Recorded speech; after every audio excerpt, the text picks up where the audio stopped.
Welcome back to our Excel Beginner series. In this lesson, we will explore worksheets, rows, columns, and cells. A workbook can contain one or more worksheets.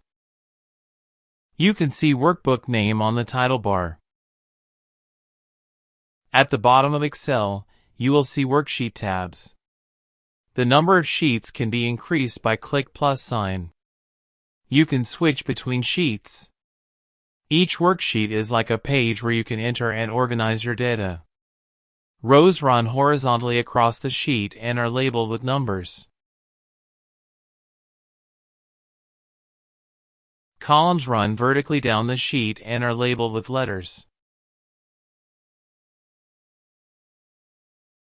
The intersection of a row and a column forms a cell. Each cell has a unique address made up of its column letter and row number. For example, the cell in column B in row 3 is called B3. Cells can hold numbers, text, or formulas. You can select a cell by clicking on it. You can move to another cell using the arrow keys on your keyboard. Understanding this structure is the foundation of working in Excel. In the next lesson, we will learn how to enter and edit data in cells.